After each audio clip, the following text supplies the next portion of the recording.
দেখি পুরো কি হয়েছে? শোনো না, আমরা পালটা পাচ্ছি না। পাগল নাকি? এরকম আর 100টা পাইলে আমি তোমাকে কিনে দেবো। তবু মন খারাপ করা এই শহরে আপনার জন্য বারণ। কত শখ করে ফুলটা নিয়ে আসছি।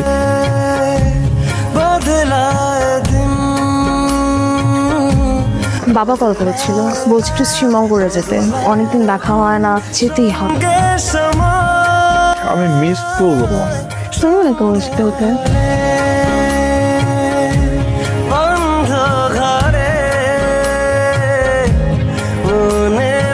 মরা জলে ডুবে না বন্ধু।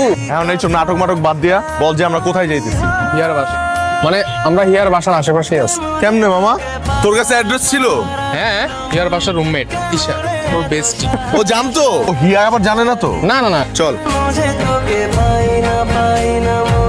অনুভূতি না থাকলে যেমন আবেগ বোঝা যায় না, ব্যথা না থাকলে মন বোঝা যায় না, আর তুমি না থাকলে সুখ বোঝা যায় না। এত মিস করছো আমাকে? অনেক।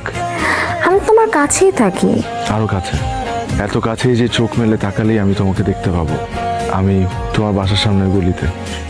আসো। দাঁড়াও, আমি আসছি। তুমি আমাকে সারপ্রাইজ দেওয়ার জন্য এত দূর চলে আসছো।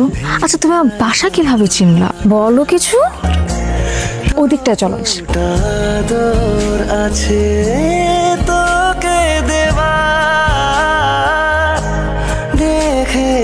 কেমন লাগলো আমার এই রোদ বৃষ্টির শহরটা? আমার তো তোমার এই শহরের চাইতে তোমাকে দেখতে বেশি ভালো লাগছে। তাই আমার এই মুহূর্তে আরো কি করলে ভালো লাগতে জানো? কি? যদি আমাকে কি একটু বাইকের পেছনে নিয়ে ঘোরাতে। এই বাইকটা কার? আমার বন্ধুর। তাহলে তো ভালোই হলো। এই বাইকটা আমার এখন লাগবে। কেন? আমি বাইক চালাবো। আর তোর ভাবি ও আমার পিছনে চড়বে। গীতা যে রাকিব সাজারপুরি ইয়া নানি তো গুনান থেকে আইছো? ঢাকা থেকে আসছি। তো এই কারো গীতা আমি আমার গার্লফ্রেন্ডের সাথে দেখা করতে আসছি। ও আস্তে করে পরিবেশ নষ্ট না করিয়া যাও। আর যদি না যাই?